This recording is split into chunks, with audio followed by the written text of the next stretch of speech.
Hey, what's up, everybody? This is Charles, and welcome you guys to another episode of the Dreamerspro Show, where we cover everything from sports, hot topics, classic debates, entertainment, and where we give you guys a fresh perspective on things and how we see them. Today, we got another story for you guys that you definitely want to stick around for. But before we get into it, make sure you go ahead and hit the like button, hit the subscribe button, and hit the notification bell to be notified whenever we drop our content. So we all know that Kyrie Irving has been one of the most discussed public figures in quite some time, especially in the NBA. If we're talking about athletes, he's been one of the most discussed athletes, at least over the last few months, right? And there's a very simple reason for that. The reason is Kyrie Irving is one of the few high-profile athletes that has refused to take the vaccine. As you all know, the NBA didn't mandate all of their players to take it, but they kind of did in a very, subtle way. And they did so, I believe, they want all of their players to be vaccinated because I think they want to protect their product. So most of the teams, or all of the teams that you see out there with the players playing, all of them has been vaccinated. I think the last time I checked the vaccination rate in the NBA, I believe it's like 98% of the players are vaccinated last time I heard about it. But Kyrie Irving is one of the few players out there. I'm not sure about Bradley Beal's status, but since we're focusing on Kyrie, let's focus on Kyrie. He's one of the few players out there that has refused to get the vaccine, right? I think coming into this season, he felt as if he'd be able to play, but then New York City put forth a mandate that said that all, athletes and all of these people that want to, work in, public forums and I think in arenas must be vaccinated. And I think since that point, Kyrie Irving has just decided that, listen, I'm not willing to pay, and I just want to wait and see how things kind of change over time. The Brooklyn Nets at first seemed to be open to the idea of Kyrie Irving being a part-timer. Then ultimately they changed their position, and then they said, listen, just go home. We'll pay you half of your salary for the road games, but we don't like the idea of you being here half the time. Even recently, we did a video a few weeks ago, maybe 1 or 2 weeks ago, where the owner, Joe Tsai, came out and he gave his opinions on the Kyrie Irving situation. Based on some of the things that I was able to glean from what he said, it seemed as if to me that the owner had pretty much moved on, at least psychologically, from Kyrie Irving and his, position on whether or not he wants to be a part of the team or not. That's the sense that I got from him. But yesterday, before I went to bed, I stumbled upon an article that I said, okay, this would be something interesting to discuss today.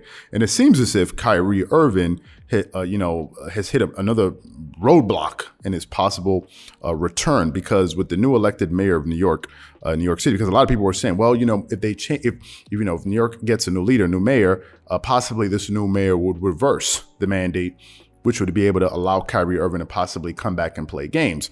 I was a little bit skeptical of that, and it turned out to be that, the mayor wasn't,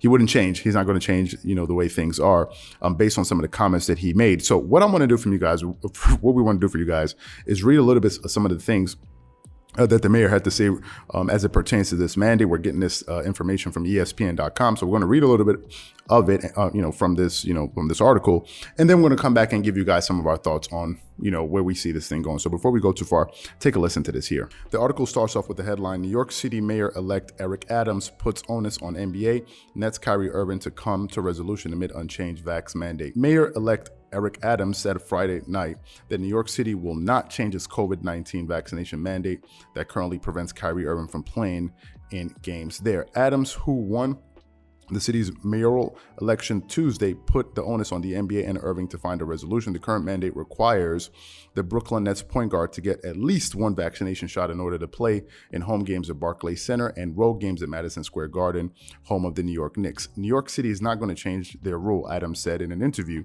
on CNN. And again, it is up to the NBA and Kyrie to come to a full understanding of how to keep him on the Nets and to continue to look at all of our athletes that are coming here. Again, I think the NBA and Kyrie are going to come to a conclusion on this. Adam did not elaborate on how the NBA and Kyrie can find a way for the point guard to play in New York City if he remains unvaccinated, since the league is abiding by the city's mandate. The Nets played their 9th game of the season without Kyrie Irving on Friday in Detroit. While he can play in road games in NBA cities that do not have vaccine mandates, the Nets decided as an organization not to have their starting point guard be with the team as a part-timer until he gets vaccinated or the city's mandate changes. So those are some of the comments that were made. That's what the new mayor has said. It looks as if the mayor wants no part in a possible rule change. It looks as if, just based on kind of the tone of the way he said those things, it looks as if that's not one of his priorities. And this was one of my fears going in for Kyrie. I said then that I don't think that the city of New York, if they're thinking of making a policy change for this mandate, I don't think he's going to be one of the people that they're going to be taking into consideration. He's going to be a major factor when they're looking at possible reasons whether or not to keep it in place or to change it. This is what I said. Why? Because this is a bigger issue than Kyrie Irving, as we all can see, right? I'm sure the mayor cannot go into office and say, you know what, there's Kyrie Irving out there. Let me try to figure out a way to make sure he's able to play basketball. I don't think that is his priority, and I don't think the people that elected him for that. I think that's just the reality of politics. I think politics, a lot of the people that get elected, their number one focus is to fulfill the obligations to their constituents, the people that, the people that put them in there. So I think that's the first thing. He also said that it's up to Kyrie and the NBA to reach a resolution, which I think is a bit murky and is a bit vague. Here's what I actually think. First of all, this isn't good news, and it doesn't help the cause of Kyrie Irving. I think Kyrie, and I don't know Kyrie Irving, just from afar, I think Kyrie Irving was probably looking at this situation and saying, hey, listen, maybe some of his advisors were saying to him, listen, there's a new mayor on the way, most likely, and possibly, we can see this thing change, right? I think that's probably one of the things that they were looking, one of the things that they were considering. But in my personal opinion, I don't think Kyrie Irving is going to play for the Brooklyn Nets this season at all, right? I don't think Kyrie Irving is going to change his stance. If he was going to change his stance, I think he would have done it by now. The fundamental difference between Kyrie Irving and Ben Simmons is that Kyrie Irving has been consistent, right? He has been consistent all throughout. Not like Ben Simmons, who don't come see me in LA. I'm in LA. Then he goes to Philadelphia. Then he's in Philadelphia. Then he's got to practice. Then he Ben Simmons looks like he's, all over the place, right? And his advisors are doing a terrible job with him, in my personal opinion. I don't think Kyrie's going to play this season. I think he's going to sit out the entire season.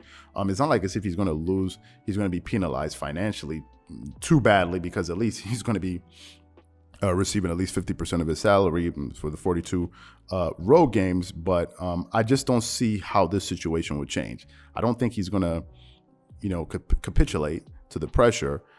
So I just personally think that, one, this is another major roadblock, and I don't see him playing unless he changes his stance, and I don't think he'll change his stance. So what I want to know from you guys is, what do you think about this new information that has come out, and what do you think happens with Kyrie? Do you think he plays this season or not? Whatever you guys think, please leave your thoughts and comments in the comment section below. Again, if you enjoyed the video, be sure to make sure you go ahead and hit the like button, hit the subscribe button, and hit the notification bell to be notified whenever we drop our content. Once again, this is Charles here from Dreamerspro.